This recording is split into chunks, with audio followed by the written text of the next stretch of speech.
Imagine you're the friend everyone calls when they need something. A ride to the airport, help moving apartments, a shoulder to cry on at 3 in the morning. You show up every time without hesitation. You give freely of your time, your energy, your heart.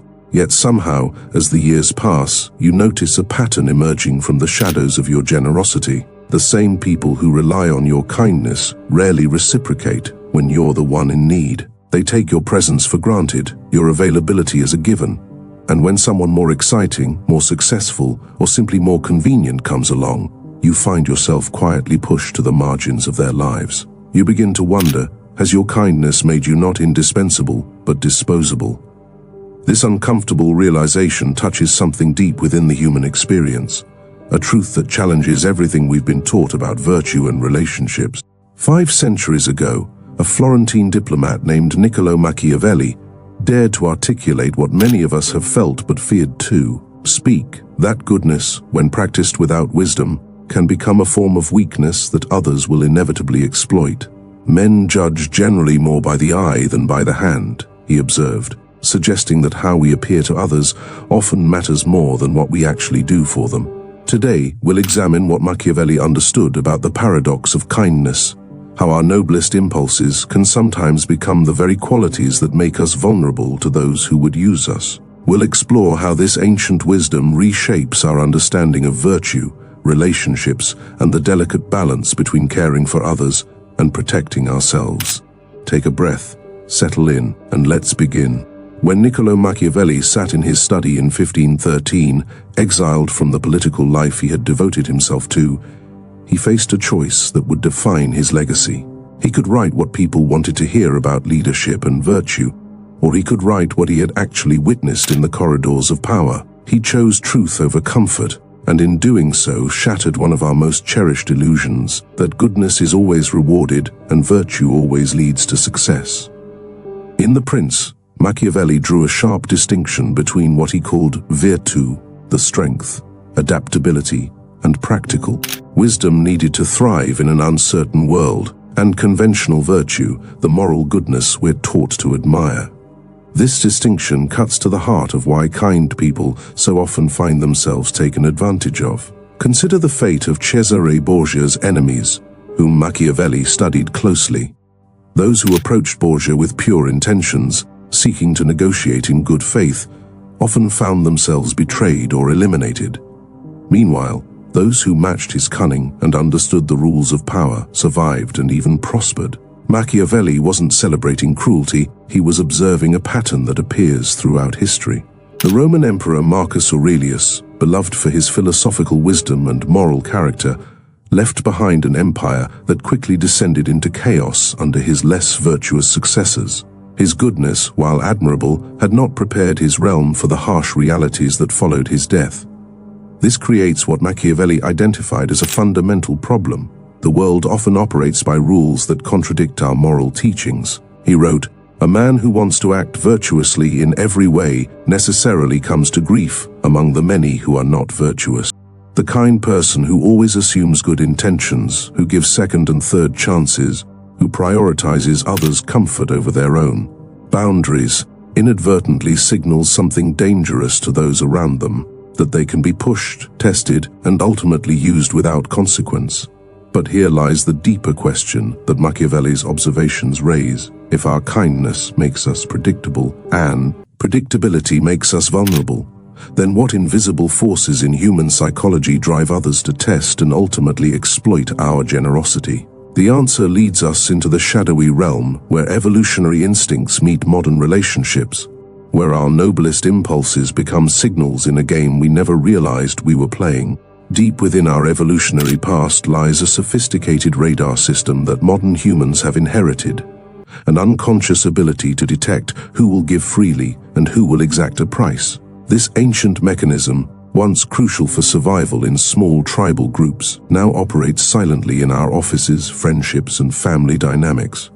When we consistently respond to requests with immediate compliance, when we apologize for others' mistakes, when we prioritize harmony over our own needs, we inadvertently broadcast a signal that researchers call altruism markers. Like a scent trail that attracts certain predators in nature, These markers draw individuals who have learned to recognize and exploit generosity. Machiavelli understood this dynamic centuries before modern psychology gave it a name. He observed that liberality exercised in a way that does not bring you the reputation for it injures you. What he meant was that people will unconsciously test your boundaries, pushing further each time you fail to resist. Consider the colleague who initially asks for small favors, covering a meeting here, taking on a minor task there. Each time you say yes without hesitation, without negotiating, without asking for anything in return, you provide valuable information about your character. You become predictable, and predictability in human relationships often transforms into exploitation. The requests grow larger, the expectations more demanding, until what began as occasional assistance becomes an unspoken obligation. This process unfolds so gradually that both parties often remain unaware of it. The person making requests genuinely believes they're simply turning to someone reliable, while the giver continues to respond out of genuine care. Yet beneath this conscious exchange, a more primal dynamic is at work. Evolutionary psychologists have found that humans possess an innate ability to distinguish between those who give from abundance and those who give from weakness. We intuitively sense when someone's kindness stems from confidence and choice versus fear of rejection or conflict. This distinction matters because it determines whether our generosity will be met with genuine appreciation or increasing demands. The most unsettling aspect of this pattern is how it transforms gratitude itself. When kindness becomes expected rather than appreciated, when it flows too freely without apparent cost to the giver, something shifts in the recipient's perception. What once felt like a gift begins to feel like an entitlement, and the giver's value paradoxically diminishes even as their contributions increase. Like water that loses its preciousness, when it flows abundantly, our kindness can become so readily available that it loses its power to inspire genuine respect or reciprocal care. There exists a cruel mathematics in human relationships that Machiavelli understood with startling clarity. The very qualities that make us valuable can, when offered too freely, render us worthless. He wrote that men judge generally more by the eye than by the hand, meaning that people respond more to what appears difficult to obtain than to what they actually receive. This insight reveals one of the most painful paradoxes of human nature. Our greatest acts of service often go unnoticed, while our occasional unavailability commands immediate attention and respect. The parent who sacrifices everything for their children may find themselves taken for granted, while the distant parent's rare moments of attention are treasured. The employee who stays late every night becomes invisible, while the colleague who carefully guards their time is seen as indispensable. This phenomenon operates through what psychologists call the scarcity principle, our tendency to value what seems rare or limited while devaluing what appears abundant. When your kindness flows without apparent effort or cost, when your availability seems unlimited, when your forgiveness comes without consequences, others begin to perceive these gifts not as precious offerings, but as baseline expectations. The paradox deepens when we consider that the more genuinely kind a person is, the more effortless their generosity appears to others. Their natural compassion masks the emotional labor involved, creating an illusion that their care comes without sacrifice. Meanwhile, those who give sparingly or with visible reluctance are often credited with greater generosity because their effort is apparent. History offers us sobering examples of this dynamic. Consider the Byzantine Emperor John VIII Palaiologos, who spent his reign making generous concessions to both Western and Eastern powers, always choosing diplomacy over confrontation, always seeking to please rather than to command.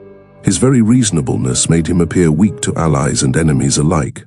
When Constantinople fell, it was not despite his virtue but, in part, because his consistent accommodation had taught others that they could take from him without fear of retaliation. His generosity had become so predictable that it lost all strategic value. The most devastating aspect of this paradox is how it transforms relationships into transactions where the currency is scarcity itself. Those who learn to withhold, to create uncertainty, to make their presence feel like a gift rather than a given, often find themselves more valued than those who give freely. It raises an uncomfortable question that strikes at the heart of how we connect with one another. in a world that rewards the appearance of value over actual worth. How do we maintain our integrity while ensuring we don't become casualties of our own compassion? The answer may lie in understanding the delicate balance between two ancient archetypes, one that commands through strength, another through cunning. If this reflection is stirring something in you, I'd love to hear your thoughts. Feel free to share in the comments. These kinds of conversations grow deeper when we explore them together. Let's continue. In perhaps his most famous observation, Machiavelli posed the question that has haunted leaders and lovers alike for 5 centuries. Is it better to be loved than feared, or feared than loved? His answer cuts through our romantic notions about human relationships with surgical precision. It is much safer to be feared than loved, he concluded, because love is preserved by the link of obligation which, owing to the baseness of men, is broken at every opportunity for their advantage, but fear preserves you by a dread of punishment which never fails. This insight extends far beyond political leadership into the intimate corridors of our personal relationships, revealing why those who inspire a healthy respect for their boundaries often maintain deeper, more enduring connections than those who seek love at any cost. Consider the temporal nature of gratitude itself. How quickly yesterday's kindness fades from memory when today's needs arise. The friend who lent you money last month becomes distant when you cannot reciprocate this month. The colleague whose overtime saved the project receives no special consideration when layoffs arrive. Love, Machiavelli observed, is fickle because it depends on the emotional state and immediate circumstances of others. Fear, however, or more precisely respect for consequences, creates a stable foundation that endures through changing moods and shifting loyalties. The parent whose children truly respect their boundaries often enjoys closer relationships in adulthood than the permissive parent who sought to be their friend. The boss who maintains clear expectations and follows through on both rewards and consequences typically earns more genuine loyalty than the one who tries to be liked by everyone. This principle reveals itself most clearly in how people respond to different types of unavailability. When someone cannot help because they appear overwhelmed or overburdened, others often persist in their requests or become frustrated. But when someone cannot help because they have clearly established boundaries, because there will be real consequences for crossing those lines, the response is typically acceptance and even grudging respect. The difference lies not in the refusal itself, but in the foundation upon which it rests. One appears weak and potentially negotiable, the other appears strong and definitively established. Yet Machiavelli was not advocating for cruelty or coldness. His ideal ruler combined both qualities, knowing when to show mercy and when to demonstrate strength. The question for those of us seeking authentic connection becomes more nuanced. How do we cultivate respect without sacrificing warmth, establish boundaries without building walls? The answer lies in learning to be like the gardener who tends different plants with different care, knowing that true cultivation requires both nourishment and pruning, both encouragement and firm limits. Machiavelli's most profound insight was not that we should choose between virtue and strength, but that wisdom lies in combining both with perfect timing. He wrote of the ideal ruler as one who possesses the nature of both the lion and the fox.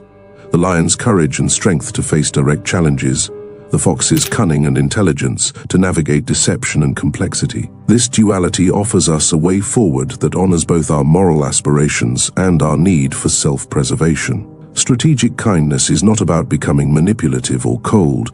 It is about learning to give from a position of strength rather than weakness, to offer our generosity as a conscious choice rather than an unconscious compulsion. The practice of strategic kindness begins with understanding the difference between earned and unearned trust. When we extend immediate, unconditional kindness to everyone we meet, we eliminate the natural process by which genuine relationships develop. True connection requires reciprocity, not the mechanical exchange of favors, but the gradual building of mutual investment. Consider how master craftsmen share their knowledge. They begin with basic techniques, observing how students respond, honor the learning, and apply the wisdom. Only those who demonstrate respect for the gift receive deeper instruction. This is not selfishness, it is the natural protection of something valuable.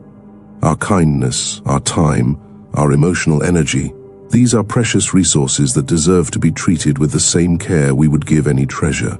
But the most crucial element of strategic kindness is learning to read the language of reciprocity.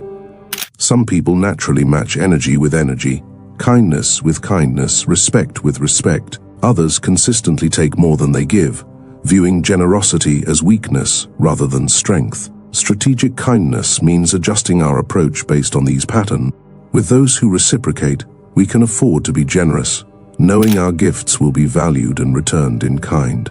With those who consistently take without giving, we must establish clear boundaries and expectations, offering our kindness only when it is genuinely appreciated rather than simply expected.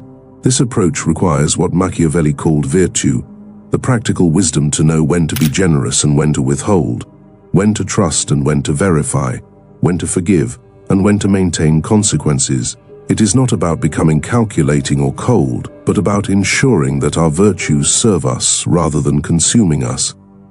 Yet this wisdom comes with its own burden, for once we see these patterns clearly, we cannot unsee them. The question becomes whether we can maintain our essential humanity while protecting ourselves from those who would exploit it, whether we can hold both compassion and discernment in the same heart without letting one poison the other. There is a particular loneliness that comes with seeing too clearly, a burden that Machiavelli himself knew intimately. In his private letters to friends, we glimpse a man wrestling with the gap between his public teachings and his private hopes. He wrote about the necessity of being feared while yearning to be loved, about the importance of strategic thinking while mourning the loss of spontaneous trust. This tension reveals one of wisdom's cruelest paradoxes. The more we understand about human nature's darker currents, the harder it becomes to navigate relationships with the innocent faith that once made connection feel effortless. We begin to notice the calculations behind gestures of friendship, the subtle tests within casual conversations, the unspoken negotiations that underlie every social exchange. The psychological weight of this awareness cannot be understated.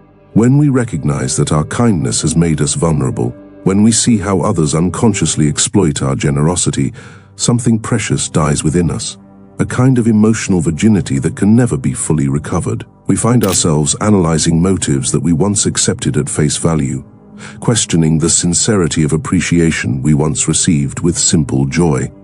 The colleague who praises our work, are they genuine or setting up another request? The friend who suddenly becomes attentive, are they truly caring or do they need something? This hypervigilance becomes both our protection and our prison, keeping us safe while holding us apart from the very connections we most desire.